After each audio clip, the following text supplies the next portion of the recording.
What's up, farming family? How y'all doing today? Today, we're going to be talking about a pretty unique paddle called the Slapp SHO 14mm. This is just a Gen 2 paddle.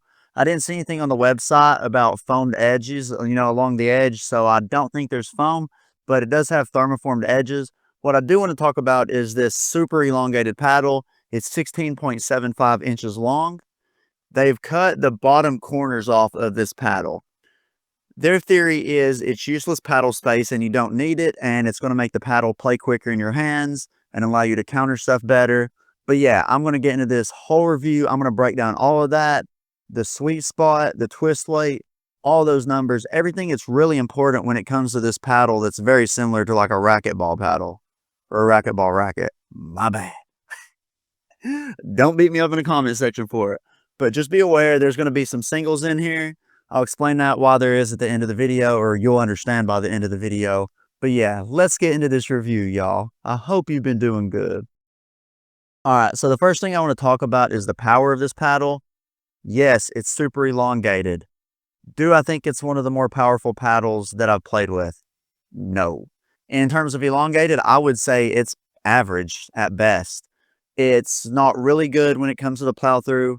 Yes, it is pretty head heavy, but it does not do what you would think it would. You'd think when you swung this that you were going to get a crazy amount of plow through and the ball is just going to launch off the paddle face. That's not the case. It's pretty average overall in terms of power. And when I first got this paddle and started playing with it, I thought this would be a really, really good singles paddle. It does play better when you add a crap load of lead tape to it for singles, but it's still not going to be anything like some of the more powerful paddles that are currently on the market. And then when it comes to the pop, this thing is pretty plush, to be honest. Now, the problem with it is that even though it's plush, a lot of the hits aren't going to come off the face consistent because of how the paddle face is made. I'll get into that when it comes to the sweet spot. But yeah, overall, decently plush face. You're not going to get a crazy amount of pop or hardly any pop. This is definitely one of the softer paddles I've played with recently, especially with everyone chasing that Gen 3 power. Now, in terms of control, I was going to save part of this for the sweet spot part, but it affects the control. So I said this is a pretty plush paddle, one of the more plush ones that I played with recently. So you would think it would be good to control. It's not, though. You're missing the bottom corners, and what that does, that affects the sweet spot a drastic amount. And realistically, the sweet spot is a big part of being able to control, the paddle and put the ball where you want it to go.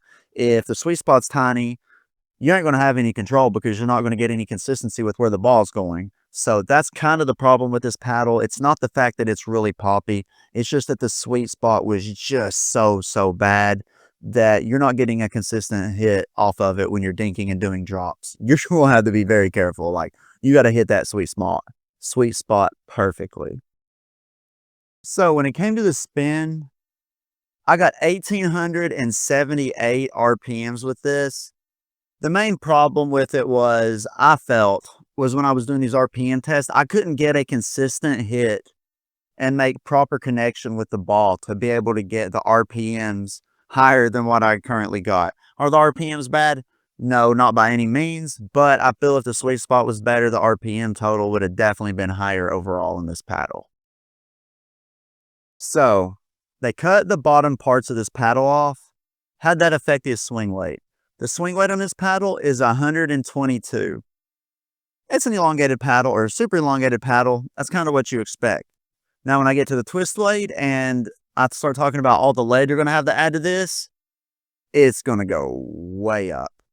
Now, the overall weight of this paddle was 7.7 ounces out of the box, well below 8 ounces. So it's pretty light for customization in terms of static weight, but the swing weight's already beefy.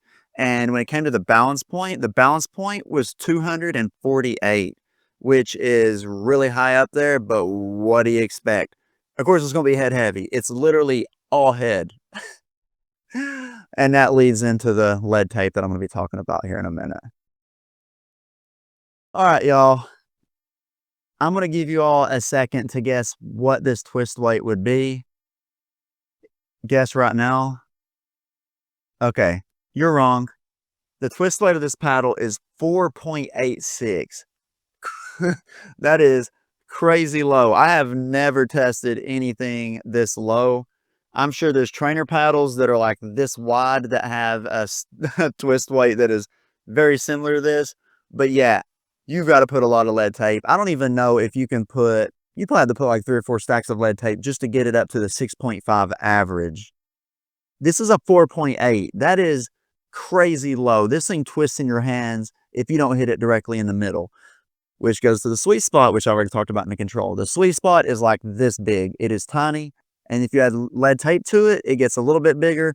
But just know you are going to have to be extremely precise when using this paddle. This isn't going to be something that you're going to have an off day and still be able to get the ball over. If you're having an off day, oh, it's gonna magnify. You're gonna see the problems because not hitting the sweet spot, it's not getting over the net. And man, overall, it was a struggle to play with. That's why I've got singles games. I tried to play doubles with it. Literally didn't enjoy anything about it except for maybe the drives and the serves. So I switched to singles. But yeah, overall, I wasn't a big fan of this paddle. This paddle is $199. Do I recommend it? You guys have watched this whole review so far, and you know my opinion on it. I don't think paddles made like this belong in pickleball. I'm going to be real with you. After testing it, playing with it, and going over the twist weight and playability, everybody that tried this paddle said it was a big So I do not recommend it. I really, really respect this company for trying to go outside of the box and make something different that plays different and feels different. This one just isn't it. I hope this doesn't encourage them going forward into making different shapes or using new technology, because that's how you're really going to grow in this sport. So I do have a lot of respect for them in the fact that they were willing to try something different and had a new mold made.